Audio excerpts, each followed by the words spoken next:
Hey guys, welcome back to another episode of your Speakeasy Drink Better podcast. I am here tonight with my favorite cowboys, and I don't know if our outfits are giving it away, but we are going to Tennessee tonight, more specifically Nashville. So I know that we typically associate Nashville with country music, honky-tonks, but when we think of whiskey, we typically think Tennessee, more Jack Daniels, but tonight we are going to be diving into the Nashville whiskey scene. Oh, hey guys, I agree. So yeah, every time we think of, Tennessee whiskey, Jack Daniels is what everybody thinks about. Listen, of course it is. I mean, it is a staple. It's been there for years. So, we've got some out here. There's a cool single barrel that we've got from our friends at FBS, the Flintlock Barrel Society. Shout out to them. This is one of the single barrel picks that we did there with them. But just that there's so much out there, like any other place. And this is Nashville, and some of this other stuff you'll see up here is just outside of Nashville or something there. So yeah, we just wanted to kind of introduce you to something else that's out there and give you guys a little flair. And there's always something new to find. We always tell you, take a turn this way, take a turn that way. You'll find that you'll hit another distillery, and you never know what you're going to find. So. Correct. And let's start. We've lined up a few of our picks from recent trips that we've done. I know I was in Nashville twice last year, and I had been there once before. So I mean, this is just a small sample of what we've been collecting. Some of our favorites, I would have to say. Obviously, I think I've spoken about Leaper's Fork in the past.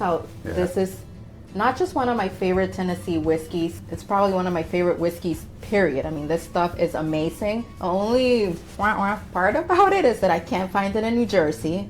This is only sold, Tennessee and, that part of the country. Unfortunately, they don't sell it in New Jersey yet. So disclaimer, bring it up this way. Bring it up our way. And then the other one, absolute favorite of mine, is Stable Reserve. And this distillery is located right outside of Nashville in a very beautiful town called Franklin, right there in Tennessee. And this was our second time going to Stable Reserve. So this is finally. Well, why don't you tell why it was the second time? Because you finished the first bottle and we had to replace it. And so, I had mentioned this in previous episodes, how I had told you once the bottle was done, we had to go back to Franklin to replenish it, and we did. We were there in October, and I replaced my bourbon from Stable Reserve, but we also picked this one up, which was the rye. A rye, and it is. It's a pretty much straight rye. I forgot what the percent was,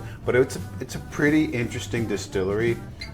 They got a place right down the middle of center of Franklin, beautiful little town, no typical small town, super quaint, shopping, but the place operates kind of like it's a coffee shop by day and cocktail bar distillery by night. By 12 o'clock, it's already a cocktail bar. But and they have live music, typical of the Nashville, Tennessee. Yeah, we showed up on a Sunday this last time, right? Yeah. And we squeezed in. The band was finishing up, and we got in there.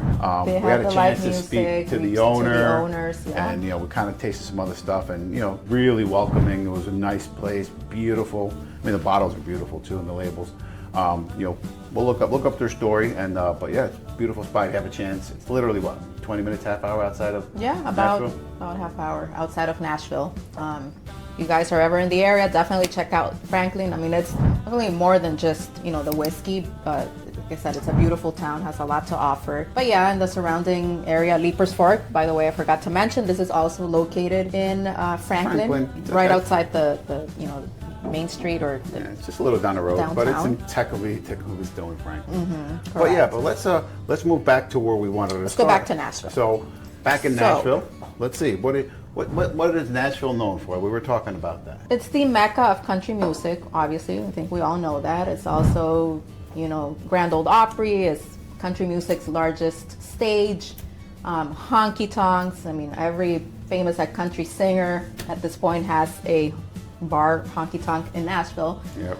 But it's spreading a little bit more outside of just country music because, like I said, we were recently there, and turns out one of our favorite singer artists has recently opened a honky tonk in Nashville. One of Jersey's None favorites. other than John Bon Jovi. Yeah, that was a good night. Yeah, it was. My goodness, did we have fun? We had fun that night. We? Oh yeah, the music was spectacular. We were singing from the top of my lungs, dancing. The group was spectacular. Oh my God, she was so amazing. Good. So I think I have her name, but she was amazing. We were there for hours. We had a great time. But it goes back to, well, it's groups that are going into Nashville. Tons of bridesmaids. Wait, but let's do a little commercial pause there since we were talking about Bon Jovi. Aren't we so excited that he's finally going to be touring this year? Yes. And he's going to be right here, right outside our door at Madison Square Garden in July. He's going to be doing a series of concerts. I think it's around 10, maybe more. Yeah, it's a handful for sure. But we're so going. excited, we're going. finally. You know that was one of, and again, guys, I'm going a little bit off tangent here. He's one of Jersey's, he's the Jersey boy. Our own, and I've never seen him in concert. Have you? No. Really? It's always been on my list. You're such a bad Jersey boy. You've never seen him? But, it's always been on the list, but this will be a great experience for sure. Yes, I'm so excited Looking forward to that one. So. Anyways, back to whiskey, But yes, guys. if you have a chance and you're in Nashville, stop by the Honky Tonk. Cool spot. I mean, I don't know, 5-6 floors, huge. Tons of different music, different atmospheres, really good time. But anyways, aside from the honky tonks and all that good stuff, we had the opportunity of visiting a couple other distilleries right in Nashville proper. And one of them is Standard Proof Whiskey Company. These are our picks. Well, there's two. There's Standard Proof is this one. There's two. This is the collective. But this one was interesting because a lot of them were all flavored. They did a bunch of different. Oh my God! flavors. Did I just butcher that? I'm sorry. No, it's not that's the name of the whiskey. The distillery is. This one is Southern Collective. That's Southern Collective. Spirit Company. Sorry, that's Southern Collective. This is Standard. So Standard has a lot of flavored whiskeys. So they do. Yes, and we did a flight. We did a flavors. Come on, You're getting there. About 8, maybe 10 different. There was a whole bunch of them. There was a lot of different. I lost track. Yeah, and this is the one that we liked the most, which was. I mean, they have everything. I mean, this is a Texas pecan, flavored whiskey, but I remember we tried. There was a bunch of different. Ginger, cinnamon, apple. There was a whole gamut. It was coffee. We did a coffee one too. Right, that I thought I was gonna like, but. Turns out not so much. But this was stood definitely, out. Give it a nice flavor, and especially when we're doing those winter cocktails, that nuttiness, those kind of flavors. Yes, as you can see, we obviously already cracked this one open. We utilized this to make a pecan old fashioned for the fall. Yeah, so good. I mean, you really don't even need to add any syrup to it. I don't think we added that recipe on there, but if you guys are interested, send us a note. We'll give you some information on that one or some tips. But aside from that, there's a lot of other distilleries. One of the best known ones is the one on the end over here, which is the Nashville Barrel Company, and Edelweiss. I was actually, this has been mentioned in a previous episode. I was there over the summer with my family. Alex unfortunately couldn't join us on that trip, but I visited this distillery with my sister, and it was such a cool experience because you get to fill your own bottle. So there's a filling station with the barrels. It's like the full raw process. You get to pick the bottle. So there's different shapes of bottles. You get to pick the shape that you want. Then obviously after I did a tasting, I decided which barrel I wanted. And you grab your bottle, you go to the barrel, you fill it up, close it up, and then the label is handwritten. It was handwritten by me. Yes, they give you the label, and then you put your label. It's got our initials. It's got our date on there. Well, that's what we always do. Our initials. Yeah, we've got some other ones that are engraved, but this one was pretty cool. I mean, this one's really cool. This is the rye that we've got from them here. Here's a little tasting for you that we haven't. Yeah. Oh my God, this smells so good. This is I don't know what the proof is, but it is a cask strength. This is since we 109. Wow. Talking about this one, this was a rye that was finished in a Blanton's barrel. Oh, wow. Smooth as can be. Smooth. Seems like smooth on the nose and. Take a taste of that. Oh my God, smooth on the tongue, and as it goes down, this stuff is amazing. This is so nice. So, Again, just to point out, and as a reminder to our audience, that a higher proof doesn't necessarily mean that it's gonna burn or sting or be higher percent alcohol. So Gotta be careful. Gotta be careful, these but really sneak up on you. Have a couple of these and why? wee.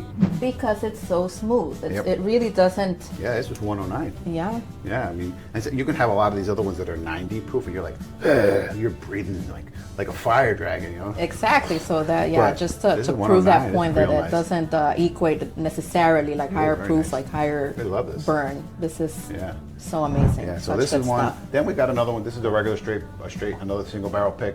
Actually, we haven't cracked this one open. No, not Hey, yet. you know what? Another shout out to our friends at FBS, Michelle. We're gonna get in touch with her soon. But yeah, there's another single barrel pick that they did, a single back. This is a 116.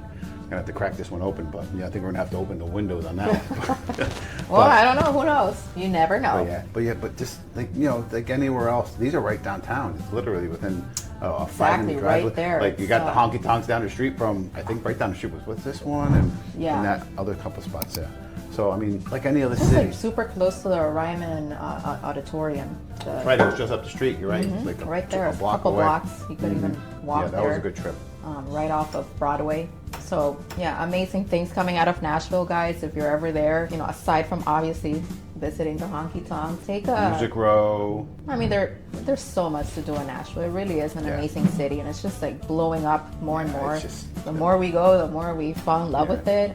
The food scene It's also is amazing changed too. I mean, we and I think it's one of the things you said that our first trip there we went and we had a good time. But I think going back really opened you up to a lot of other things because originally like, oh well, it's good. But I think going back and experiencing other things really gave you a different appreciation. Oh my God, yeah, and I can't stress this enough. And going back there with my parents and my sister this time around, like I teased my sister, she literally dragged me by the feet to go see a show at the Grand Ole Opry, and oh my God, was it like literally like the highlight of the trip for all of us. It was amazing. I'm so glad that I went along with it, and like I said, it's every time we travel, it depends on like who you're with and what you do. It just your POV can change in an instant, and I it completely really agree. made me like fall in love with Nashville, and we did a little bit more than just the music scene and the Grand Ole Opry. We really explored the history of the city. Obviously, we did a tour, and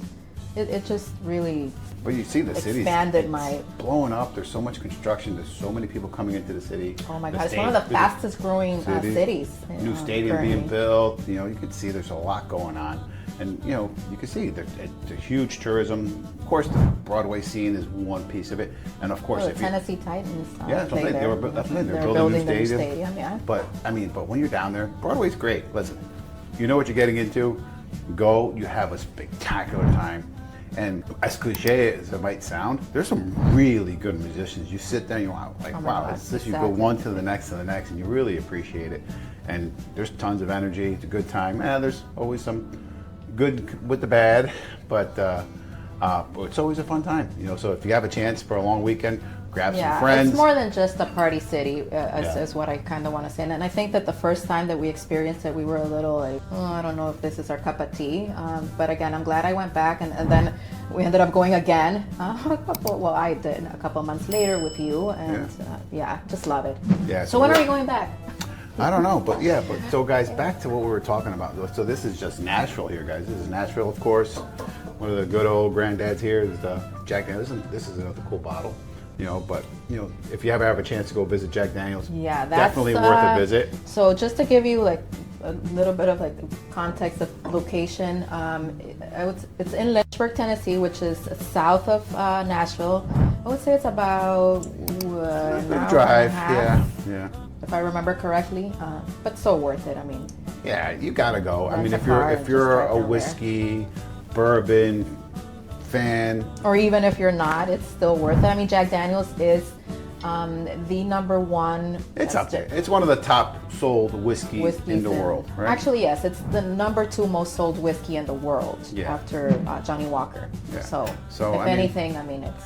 Listen, you gotta respect it. It's there. You like it or don't like it. I mean, of course, we all used to the regular Jack Daniels. Nothing wrong with it, but that's their base stuff. They do have a lot. Which nothing wrong with it. I love Jack and Coke works great. Jack and Coke, Jack and Ginger. Jack and Ginger. But if you want some other stuff, listen, they've got a lot of cool single barrels.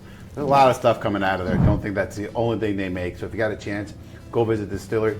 Tons of history. The site is beautiful. Yeah.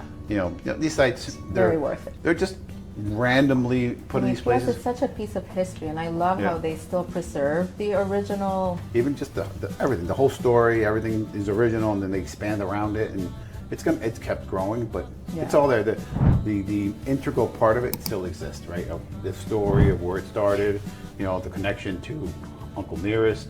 Yeah, which we need to do another episode on that, because as you guys know, we have mentioned this before. We did do a single barrel pick for Uncle Nearest last year. That was such a cool experience, and we've actually been to the distillery. That'll be on another episode. For now, I guess we're gonna wrap up. But like I said, we had another one here. This is let you guys Chattanooga go. whiskey. This is another one. I think this is a 110. It's another cash strength that we picked up. Still waiting to be cracked. So hey, if anybody wants to stop by and give us a taste, I need some taste testers. We can't taste them all on our own. But just to give you a flair of what's out there, this is literally a drop in the bucket of what Tennessee whiskey in Nashville is.